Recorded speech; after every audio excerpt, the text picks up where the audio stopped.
Bonjour à vous tous et bienvenue à ce flash d'information. Le chef de l'État pourrait faire un remaniement dans les prochains jours. C'est la révélation de beaucoup de quotidiens de ce matin. Selon donc le professeur Abdourahmane Thiam, cela n'est pas une priorité et aussi ce remaniement ne pourra pas donc avoir des soubassements politiques. Nous y reviendrons avec un reportage de Fatou Abdoulaye Fall. Autre information, rencontre avec le chef de l'État et ses directeurs généraux. Le ministre Seydou Gueye n'y voit pas de mal. De son avis, le président de la République a voulu rencontrer la technostructure de l'État et discuter de sujets d'actualité avec eux. Seydou Gueye ici avec Salif Kébessar. Vous faites fausse route. Il s'agissait d'une rencontre entre le président de la République et la technostructure. Et le président l'a indiqué qu'il s'agissait d'une rencontre principalement articulée autour des problématiques de financement de notre économie dans le contexte du PSE. Puisque vous le savez, le PSE, c'est du volontarisme politique et économique, mais c'est également de la discipline budgétaire. C'est à cette occasion, c'est pour cette raison d'ailleurs, que le principal acteur qui était convié au niveau des ministres, c'était le ministre de l'économie et des finances, avec l'ensemble de ses directions. L'objectif qui était indiqué par le chef de l'État à l'occasion de cette séance de travail, c'était de passer en revue la gouvernance de l'État et le pilotage des projets prioritaires du PSE. Les agents municipaux de Pikine-Ouest ont paralysé le centre de santé de Dominique ce matin. Ceci après 2 mois de blocus de la mairie de Pikine. De Pikine-Ouest sans donc satisfaction. Il réclame ainsi 3 mois d'arriérés de salaire et dénonce l'inertie des autorités étatiques et surtout celle du ministre de la Santé face à leur situation. Il annonce une journée morte donc à Pikine d'ici le 10 septembre pour se faire encore entendre. Nous y reviendrons également avec un reportage de Younoussa Baldé. Pour sa part, le maire de Pikine-Ouest qui réitère son impuissance à payer donc les salaires interpelle directement le chef de l'État à décanter cette situation. Pape Gorguinong ici avec Nanko Bakayoko. Mais aller jusqu'à bloquer aujourd'hui le centre de santé Dominique, qui aujourd'hui nous sommes en la période du paludisme, vous pouvez comprendre effectivement et aisément tous les dommages qui peuvent être causés aujourd'hui avec ce blocage-là. On ne peut pas aujourd'hui en vouloir trop aux travailleurs, puisqu'en réalité les travailleurs sont des pères de famille. Rester 3 mois sans salaire est extrêmement difficile. L'attente commence à être longue. Nous interpellons le gouvernement du Sénégal à diligenter, en tout cas, les mesures qui doivent être prises pour les corrections, certaines réformes qui doivent intervenir au niveau de l'acte 3 de la décentralisation pour nous permettre, nous, en tant qu'exécutifs locaux, d'agir pour les populations. Au-delà d'être là à travailler uniquement pour payer des salaires, il nous faut aujourd'hui investir dans la commune pour changer le vécu des citoyens. Reparlons de la mer très agitée ces derniers temps. Ici, les services de la météo expliquent de manière technique la situation. Les Lébou habitués au Grand Bleu donnent aussi leur version. Ils estiment que ce phénomène n'est pas une première. À Yoff également, la communauté Lébou a fait souvent des sacrifices donc pour honorer leur génie protecteur afin d'éviter des catastrophes naturelles du genre Goronaclo.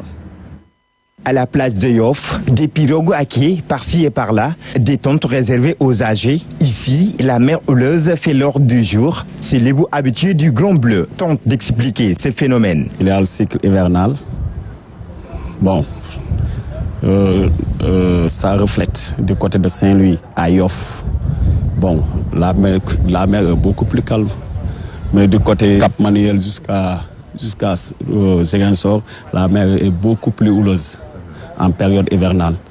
Ce qu'ils vivent en période hivernale, nous, on la vit en hiver. Si l'on en croit ces Lébou, des sacrifices sont souvent pratiqués pour honorer les génies protecteurs. On a un génie protecteur qui s'appelle Mamdiaré.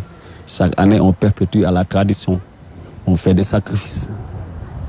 Mais chaque concession aussi à ces génies protecteurs. Les lundis et les jeudis, si vous passez à la mer, on fait nos sacrifices. Des maisons entièrement ravagées par la mer à Yarar, des familles sans abri, ces Lébou invitent les autorités à assister les victimes.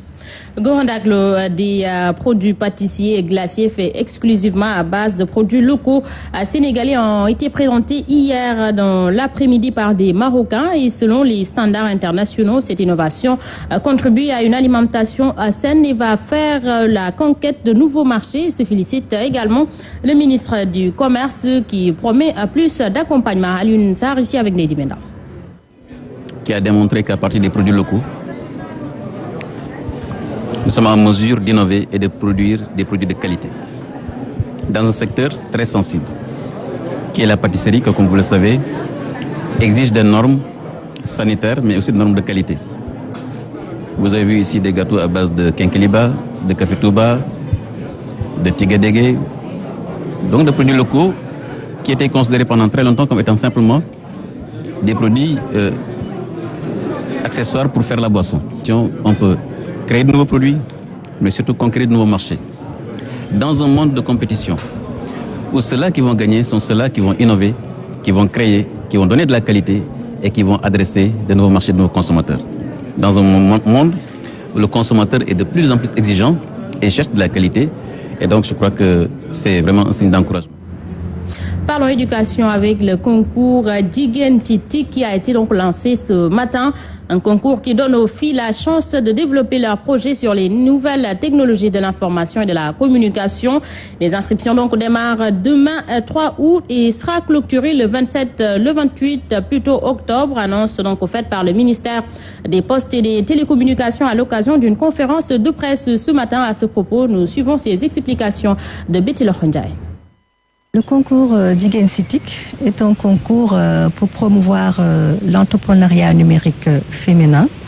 Ce que nous voulons, c'est renforcer la capacité d'innovation des filles et contribuer à la création d'emplois au niveau du Sénégal. On choisit les 10 meilleurs projets qui sont donc primés, accompagnés. Donc c'est un concours qu'on a organisé depuis 2013. Et qui a franchement beaucoup de succès parce que chaque année, nous recueillons plus de 250 projets. Et véritablement, c'est l'une des actions phares au niveau du ministère des Postes et des Télécommunications qui a inscrit les questions d'égalité hommes-femmes comme une priorité dans son programme de développement. Un lycée dont les salles de classe en ruine ont déjà tué un charpentier, des routes inexistantes, un non-accès à l'eau potable. La commune de Simbandi Balanta, dans le département de Sédhiou, souffre aussi d'un manque criard d'infrastructures et le renforcement de l'appui de l'État aux collectivités locales est demandé par l'édile de cette commune pour soulager les populations. Correspondance à Sédhiou, Ibrahima Diallo. Traversée par la route nationale numéro 6, la commune de Simbandi Balante dans le département de Goudomp souffre d'un manque criant d'infrastructures. Les 24 000 habitants qui y vivent ne disposent pas encore de forage, a indiqué Mfamara Kalber Mané, maire de cette commune. Le forage aujourd'hui de Simbandi est devenu capitale. Le village de Simbandi seulement fait 3150 habitants. La commune fait une population de 24 410 habitants.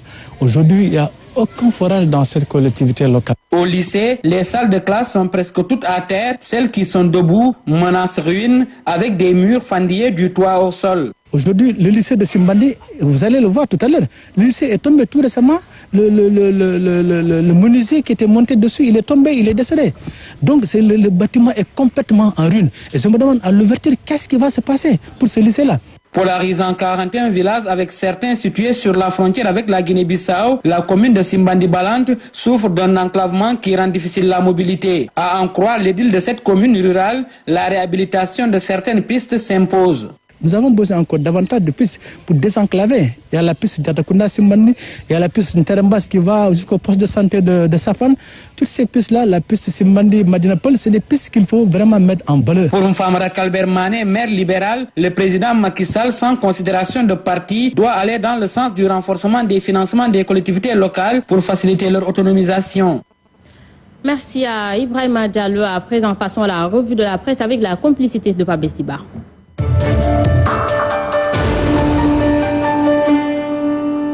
Bonjour, Serigne Assane Mbacké fait encore parler de lui. Sorti vendredi dernier de prison, le marabout karimiste est allé rendre visite au khalife des Mourides, lequel, selon les propos prêtés à Serigne Cheikh Thioro Mbacké et rapportés par la presse, a fait des remontrances à Serigne Assane Mbacké. Mais ce matin, dans la tribune, un des fils du khalife, Serigne Abdou Samad, dément et avertit. Selon lui, Cheikh Thioro n'a aucune raison pour répertorier les propos que le khalife a tenus devant ses hôtes et petits-fils à travers la presse. S'il était nécessaire de le faire, il aurait demandé à Serigne Bass Abdou Khadre, son unique porte-parole, de s'en occuper. Pour Serigne Abdou Samad donc, certaines personnes cherchaient à profiter de la situation à des fins personnelles.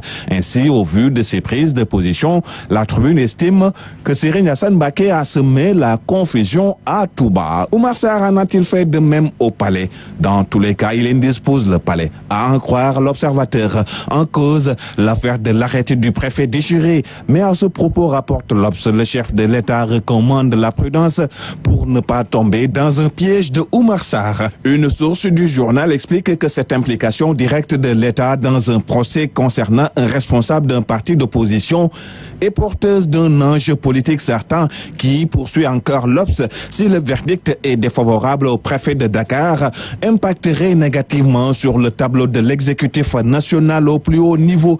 Macky Sall, dans le même temps, mène audience et consultation, selon le populaire qui nous apprend dans la foulée que le chef de l'État a reçu le général Babacar Gaye, ex-chef de la MINUSCA. Une audience qui, d'après mon confrère, relance le débat sur un remaniement du gouvernement. Le peuple se demande que prépare Macky. Walf Grand Place, pour sa part, ne se pose pas de questions. Le journal est affirmatif.